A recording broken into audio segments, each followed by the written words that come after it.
Bonjour à toutes et à tous, je suis Sophie, conseillère animatrice au planning familial 67. Aujourd'hui, on est ensemble pour un tuto d'un genre un peu inhabituel sur internet, comment mettre un préservatif. Alors c'est parti, on commence tout de suite. Vous l'avez vu dans le titre, il y a deux types de préservatifs, le masculin et le féminin. On va commencer par parler par le plus connu, tout simplement le préservatif masculin. Alors déjà, sachez qu'il y a des endroits où on peut s'en procurer gratuitement. Donc tout simplement, évidemment, vous l'aurez compris, le planning familial, on propose des préservatifs, c'est gratuit, c'est anonyme. Mais bien sûr, vous avez aussi les infirmeries scolaires et d'autres associations de lutte contre le sida qui vous proposent les préservatifs gratuitement. Le préservatif, c'est très important parce que c'est le seul moyen de contraception qui nous protège des maladies sexuellement transmissibles. Donc le sida, mais pas que, il y en a d'autres. Ça, c'est important de le savoir aussi, mais je pense que ça fera l'objet d'une prochaine vidéo. Alors, comment savoir si les préservatifs qu'on achète sont de bonne qualité? Eh bien, il va falloir regarder sur l'emballage. Donc, si je prends les préservatifs qu'on a ici au planning, il n'y a pas de souci. Quand vous en achetez en pharmacie, en supermarché, normalement, il n'y a pas de problème non plus. Mais vérifier, ça prend vraiment pas beaucoup de temps. Il y a des infos très importantes sur l'emballage qu'il faudra de toute manière vérifier. Donc, je montre à la caméra. Vous voyez, à côté de mon doigt, il y a une date. Donc, vous pouvez peut-être lire qu'il y a marqué 2016. C'est la date de péremption. Ça veut dire qu'un préservatif ne doit pas être utilisé au-delà de sa date de péremption. Pourquoi? Parce qu'il est fait en latex et qu'au bout d'un certain temps, le latex va se détériorer. Si on l'utilise après la date, il risque de casser. Autre chose très importante qui est aussi indiquée sur l'emballage, c'est au-dessus de mon doigt.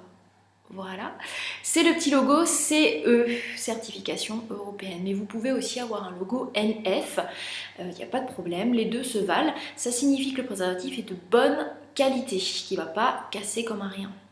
Donc si la date est bonne, le logo est ok, jusqu'au moment où vous allez utiliser votre préservatif, il va falloir le conserver dans de bonnes conditions. Donc ça veut dire quoi? Ça veut dire que le préservatif, déjà il ne doit pas être percé, troué, l'emballage doit quand même être nickel, et il va falloir faire attention à la chaleur. Ça veut dire pas laisser le préservatif en plein soleil pendant longtemps, pas l'avoir dans la poche du pantalon non plus tout le temps, c'est pas bon, ça chauffe et le latex devient poreux et cassant. S'il est bien conservé, la date est ok, tout va bien, il va juste falloir faire attention avant de l'ouvrir. Donc vous voyez qu'il y a des petites dents juste ici, c'est ça qu'il va falloir utiliser pour l'ouvrir, il n'y a pas besoin de ciseaux. Donc on l'ouvre et on fait attention aux ongles, parce que ça va très vite pour casser un préservatif malheureusement. Donc je l'ouvre, je le sors de l'emballage, délicatement, et je fais attention, il y a un sens, ça on le voit, il y a le petit chapeau, vous voyez, qui dépasse comme ça. Et bien ceci, ça s'appelle le réservoir. Et c'est très important lors de la mise en place du préservatif de bien pincer le réservoir. Si je ne le pince pas, il y a de l'air qui peut se mettre dedans et le préservatif peut casser. Donc il faut pincer tout le long où on met le préservatif, c'est-à-dire qu'on va le pincer, le poser sur le pénis qui va être en érection, c'est-à-dire qui est grand, qui est dur. On le pose et on déroule jusqu'au bout. Vous voyez, en gardant pincé. Comme ça, le préservatif est bien mis, il vous protège et il n'y a vraiment pas de raison qu'il casse. Là, c'est parfait. Donc, il va falloir l'enlever aussi tout de suite après le rapport, pour éviter que le préservatif ne glisse et que le sperme qui est dedans soit à côté. Donc ça, c'est pour le préservatif masculin. Donc ce qui est très important à savoir, c'est qu'il y a différentes marques et différentes tailles. Donc ça, c'est à vous, messieurs, d'essayer, de regarder les différentes tailles, les différentes marques dans lesquelles je suis à l'aise, laquelle je suis pas à l'aise. Ça, c'est à vous de voir. C'est pas le jour où vous décidez d'essayer, vous décidez d'avoir un rapport qu'il va falloir mettre le préservatif pour la première fois. C'est important quand même de s'entraîner chez soi avant. Maintenant, vous l'avez peut-être remarqué, il y a des préservatifs de toutes les sortes. Il y en a à effet retardant, nervuré. Bon, ça c'est un petit peu du business. Maintenant, pourquoi pas? À savoir qu'il y a quand même des préservatifs avec des parfums, que c'est pas forcément pour faire joli. Ce sont des préservatifs qui sont faits pour la pratique de la fellation. Donc la fellation, c'est le contact bouche-sexe masculin. Et oui, c'est important de mettre un préservatif aussi pour ça, parce que même si les risques de transmission du sida sont assez faibles, eh bien, il y a d'autres maladies sexuellement transmissibles qu'on peut attraper comme ça. Mais ça fera l'objet d'une autre vidéo. Donc le préservatif masculin, vous voyez, il n'y a rien de bien compliqué à savoir. Ça me paraît assez facile. Maintenant le préservatif féminin, parce que quand on a un garçon, on peut très bien en avoir marre de mettre des préservatifs. Les filles, si votre copain vous dit qu'il veut pas en mettre, si vous les garçons, dès que vous en mettez, vous perdez votre érection, vous débandez parce que ça vous fait perdre tous vos moyens, il y a un plan B, et ça c'est quand même hyper important. Donc le préservatif féminin, il n'a pas la même taille que le préservatif masculin, ça peut dérouter. On va voir ensemble que c'est pas si compliqué que ça, mais c'est important que je vous le présente quand même, parce que ça existe et que ça protège très bien. Et on n'aura jamais assez de moyens de se protéger du sida et des autres maladies. Donc vous voyez, ça c'est l'emballage d'un préservatif masculin.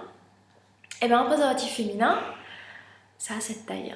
Donc c'est sûr que si on compare les deux, il n'y a pas photo, il y en a un qui est plus grand, mais n'oubliez pas, il est fait pour le corps des filles. Donc en fait, on ne peut pas vraiment comparer avec un préservatif masculin. C'est pas comparable. Donc on va voir ensemble. On va l'ouvrir tout simplement. Donc si je déballe mon préservatif féminin, vous voyez qu'évidemment la taille, c'est pas la même. Voilà à quoi ça ressemble.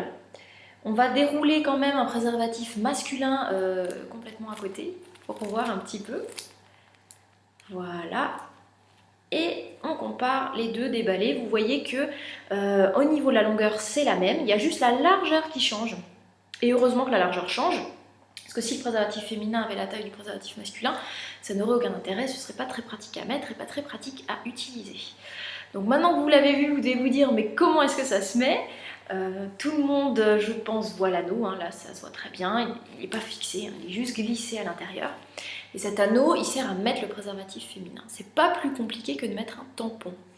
La fille qui l'utilise va simplement tourner en 8, comme ça, glisser le préservatif à l'intérieur du vagin, et ce deuxième anneau, vous voyez, il va rester à l'extérieur.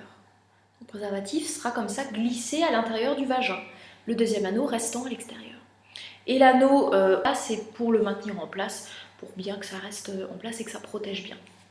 Donc, vu comme ça peut forcément, vous allez peut-être vous dire, voilà, ça n'a pas l'air très sexy. Maintenant, le préservatif masculin n'est pas très sexy non plus, c'est juste qu'on en a plus l'habitude. Si moi je vous présente le préservatif féminin, c'est quand même qu'il a des avantages.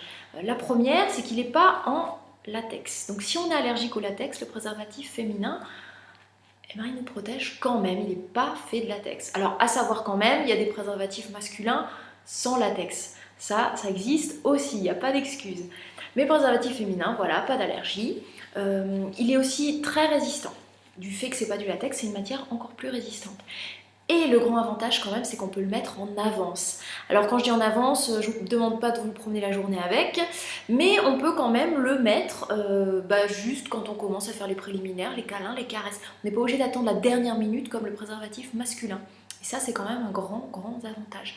Idem, on n'est pas obligé de le retirer tout de suite à la fin du rapport, vu que le principe n'est pas exactement le même. Ça laisse quand même une plus grande marge, plus de confort.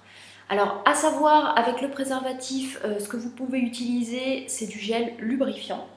Donc, sur les préservatifs, il y a toujours du gel. Le préservatif féminin est très lubrifié, donc là, il n'y a pas forcément besoin d'en utiliser. Mais le préservatif masculin, c'est bien d'utiliser du gel lubrifiant. Donc, chez nous, ça se présente comme ça, puisqu'on les donne, c'est dans des pochettes unidoses. Mais vous pouvez trouver des tubes de gel lubrifiant dans les pharmacies, dans les supermarchés, là où on vend des préservatifs. Et c'est marqué que ce sont des gels à base d'eau, parce qu'on ne peut pas utiliser autre chose avec des préservatifs. L'huile, le beurre ou que sais-je, ça va pas, c'est nocif pour le latex, c'est mauvais.